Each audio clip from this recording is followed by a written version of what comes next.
Olá, estamos de volta com Viver Bem em Cristo, onde falamos com o ministro da Palavra Sérgio Alves e esperamos que você possa estar se edificando aí através dessas palavras de Cristo, dos esclarecimentos que aqui conversamos e também compartilhar com aqueles que você ama.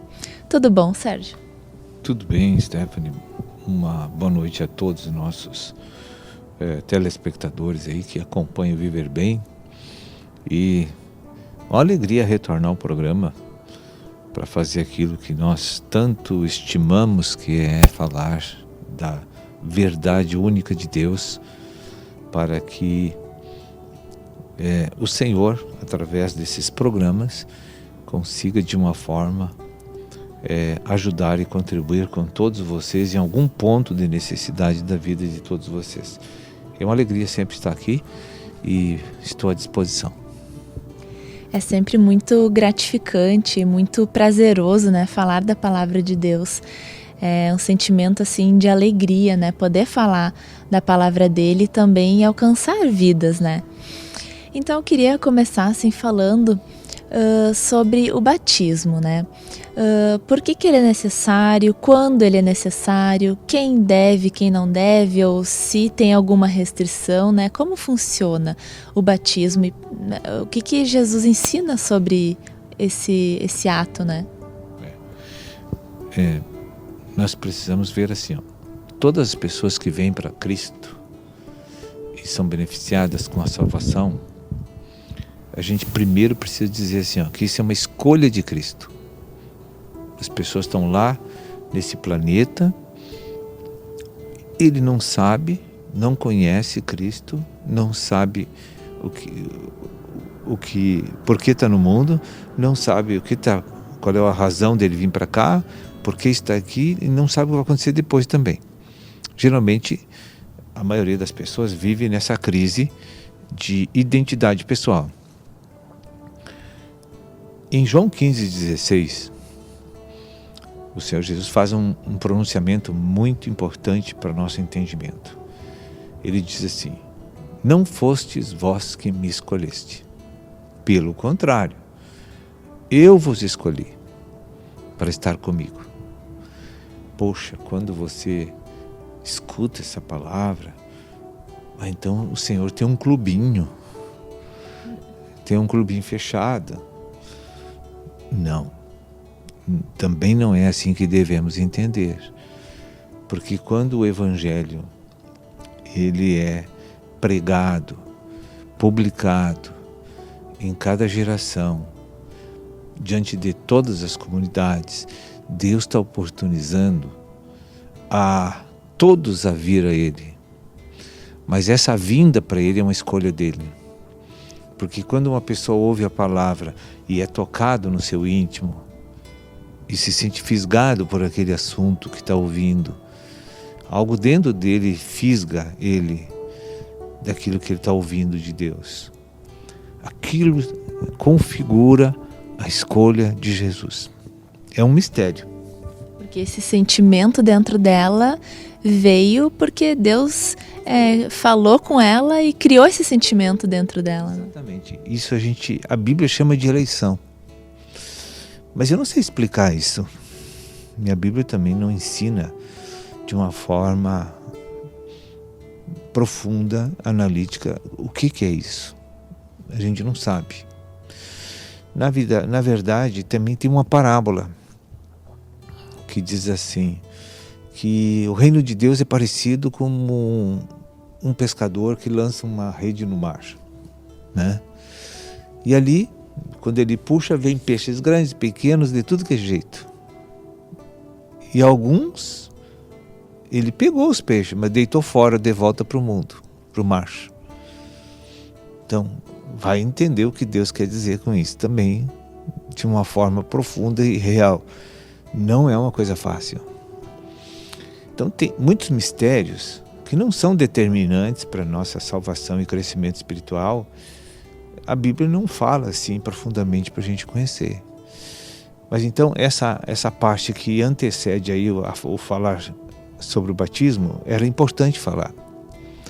Então quando a pessoa é fisgada lá dentro, aí imediatamente é porque ela vai receber a salvação de Deus. O que é receber a salvação de Deus? Deus vai dar um presente. Vai dar um presente para ela, que é o dispensar do Espírito de Cristo para dentro dela. Porque ela creu em Jesus, confessou com seus lábios, creu em seu coração, e o Senhor agora vai entrar nela para agraciar ela com salvação. Então, naquele momento que o Espírito Santo entra, ele traz 3 presentes junto: filiação, vida eterna e perdão para aquela pessoa. Deu para entender? Essas 3 coisas vêm junto. E essas 3 coisas conjugadas torna aquela pessoa com a alma salva já. Certo? Mas tem um outro quê? A pessoa vive no mundo do pecado. Então tem mundo de Deus e tem mundo do diabo. Tem 2 mundos entrelaçados um no outro. O que ele tem que fazer para ficar perfeitamente completo e perfeito segundo a vontade de Deus? Ele tem que ir para o batismo, para fazer um complemento da salvação, para que a salvação seja de alma, que seja espiritual dentro dele, mas também seja pública dentro dele. Então aí ele tem que ir até um sacerdote e ali então receber a doutrina do batismo, que ele precisa conhecer. E aí então ele vai às águas para receber o batismo. E aí quando ele entra na água, ele mergulha, Aquilo, o que significa aquilo? Que ele está indo para as águas para morrer para o mundo e viver no reino de Deus agora. Que seria essa nova vida que a palavra fala. Então, aí quando os espíritos que eram perseguidores e prejudicavam a sua vida, não pode mais tocar nesse homem, nessa pessoa. Porque agora aquela pessoa, além de ter a salvação interna e subjetiva, também foi retirado do mundo e colocado no reino. Ele trocou de casa, trocou de carteira de identidade. Ele era cidadão do mundo, agora é cidadão dos céus. Então parece assim que ele fez uma naturalização em outro país, É isso, naturalização, quer dizer, trocou os documentos dele. Então, lá no mundo ele tinha umas leis para viver, que eram as leis do mundo. Aqui no reino ele tem outras leis para viver, que é as leis de Deus. Então muda tudo na vida de uma pessoa o batismo. Enquanto a pessoa está no mundo, morando no mundo e não se batiza e está no mundo, o inimigo ainda tem os direitos de incomodar ele, tocar nele a hora que quer. Mas depois que ele sai de lá e para o mundo e tem um testemunho público dele que ele submergiu e imergiu, terminou os direitos do inimigo de tocar nele. Agora é só Deus que trabalha na vida dele, porque ele completou a filiação. Não sei se deu para entender. E junto com a lei também veio a graça de que a gente pode desfrutar, das graças que Deus tem para nós na nossa vida. Porque tu é filho do dono do mundo. Aí tu mora na casa do Pai. Só vai receber bênçãos dali para frente. Coisas boas. Coisas que te levam para a eternidade, para a glorificação. Então fique conosco que logo logo no segundo bloco vamos falar mais aí sobre batismo.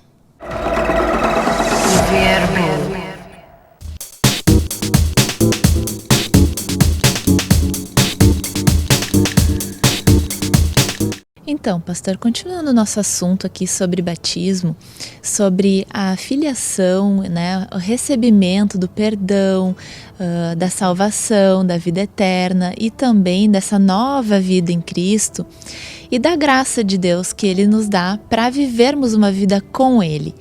Eu ouço assim muitas pessoas dizerem ou pensarem, que não são merecedoras de desfrutar desse reino com Cristo porque se acham incapazes ou merecedoras mesmo, porque nós somos pecadores, Então, na verdade, o batismo ele não exige que ninguém esteja já pronto ou seja perfeito. Ao contrário, né? Cristo quer trazer esse aperfeiçoamento através dessas ações, né?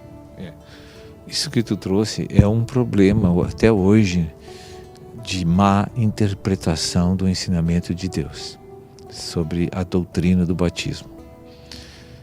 Várias organizações cristãs querem santificar uma pessoa para depois batizá-la. E sendo que a Escritura não ensina dessa forma e não é dessa forma. Em Marcos 16:16 tem uma instrução bem clara de Jesus, que diz assim: quem crer e for batizado, olha os termos, quem crer e for batizado. O que os cristãos, lideranças, pastores de várias organizações religiosas entendem desse versículo? Eles mudam pelo sistema prático de tratar com isto. Eu faria uma redação diferente nesse versículo. Aquele que for santificado pode ser batizado. Na verdade, é isso que acontece na prática da aplicação do ensinamento do batismo. E não é isso. Jesus foi bem claro: quem crer e for batizado será salvo. E isso também não tem idade, né? Não tem. Claro, a pessoa precisa compreender o que está acontecendo. Isso significa que uma criança, para se batizar, precisa ter a compreensão do que significa o batismo. Então, se considera isso, que a partir dos 11 anos, sendo bem pedagogicamente bem explicado para a pessoa, ele vai entender. A criança de 11, 12 anos, né, já pode tranquilamente entender o verdadeiro significado do batismo. Então, aquela pessoa pode ser batizada já com 11, 12 anos. Menos que isso não dá. Ela querendo, entendendo, né? E ela, por ela mesma, sentindo também, tendo esse toque do Espírito no coração dela para criar essa vontade, né? Porque tem uma palavra que fala que Deus é quem efetua em nós tanto, cria em nós tanto querer como efetuar, né? Então Deus muda também as nossas vontades, né? Nossos desejos. Sim. E Ele muda mesmo, né? O Senhor é responsável, assim, por todas as mudanças que nossa alma recebe durante a vida, assim, quando somos cristãos, né? Veja bem, quando eu cheguei na igreja, eu gostava de muitas outras coisas, que hoje não gosto mais. Então, quem fez a mudança do gosto? Não fui eu. Alguém mudou meu gosto. Alguém mudou meu parecer. Alguém trocou as convicções que eu tinha. Alguém trocou a visão que eu tinha. Mas não fui eu. Eu recebi influências educativas de um outro padrão de princípios, entende? Então, foi Deus que fez. E assim vai descortinando através de experiências, de situações na nossa vida, né? Não é uma coisa assim que é imputada, digamos assim, dessa forma, assim, assim, assim, e de forma até agressiva, digamos assim, para o nosso entendimento intelectual que a gente muda. Não. Por experiência própria, né? Eu fui batizada muito cedo, quando eu tinha uns 12, 13 anos, e eu posso dizer por mim mesma, assim, que tudo que eu aprendi e que eu sigo hoje, né? Que eu creio hoje em Cristo, porque eu tive experiências pessoais, né? E claro, através de exemplo, através da comunhão, né, com os irmãos, com a igreja, mas tudo isso Deus foi descortinando na minha mente, no meu coração, e isso eu acho que é o mais incrível, assim, porque não é ninguém que falou, ninguém que me fez passar por algo, mas sim Cristo, que através, sim, né, das palavras, das pessoas, da igreja, me fez enxergar, né? E isso é uma experiência divina, né, que a gente chama. Com certeza. Veja bem, ó, o ministro que conduz a verdade, ele não faz essa obra de mudar. Mas a palavra que a pessoa vai receber em seu interior é poderosa para mudar ele. Então, geralmente, também há enganos de as pessoas se apegar ao ministro e não à palavra. E aí não recebe aquelas transformações que são evidentes, decorrentes da palavra de Deus. Porque esse ofuscamento, essa obscuridade, né, no entendimento, faz com que a pessoa dependa mais de homens e não de Deus. Entendeu? Isso me recorda outro versículo ainda que diz que a palavra é viva e eficaz. Então, através desses ensinamentos aqui do nosso bate-papo aí, né, com quem está nos assistindo, é a transformação que essa palavra pode gerar dentro de nós. E eu acho que isso é o mais incrível, assim, né? E é bem dessa forma, como tu falou nesse versículo, que ocorre essas guerras internas, porque nada é mudado dentro da minha cabeça se não é com guerra, né? Uma guerra de confronto de espíritos. Então tem Deus de um lado e tem os espíritos negativos dos outros, mas Deus sempre já venceu tudo, por isso que vence sempre, né? Então a gente, quando recebe a palavra, pode contar que daqui a pouco está com a vitória, se nós levarmos a sério, né? Porque dentro da gente mesmo, né, existe esse conflito que tu mencionaste de vontades e emoções que, com o esclarecimento, né, e aí a vida com Cristo, a gente vai percebendo dentro da gente, né? Ah, mas agora eu tô irada, agora eu tô revoltada, agora eu tô magoada. Então a gente vai percebendo esses sentimentos, essas emoções que a gente não quer mais ter, porque Deus já nos ensinou, né, o amor dele, né, que não tem ciúmes, né, que melhor é dar do que receber, mas a gente ainda tem dificuldade muitas vezes de ter aquela satisfação e aquela paz interior, e isso só com a comunhão com Cristo mesmo para a gente viver a palavra, né? Sim, é bem isso aí. E veja que eu falei há pouco, né, que quando a palavra de Deus entra como verdade, a mentira cai por terra. Essa é a guerra, né?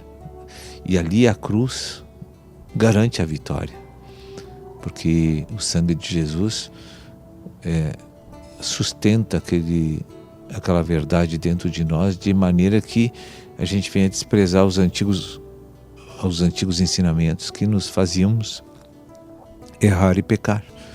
Então a gente vai trocando os comandos que a gente tem por dentro, né?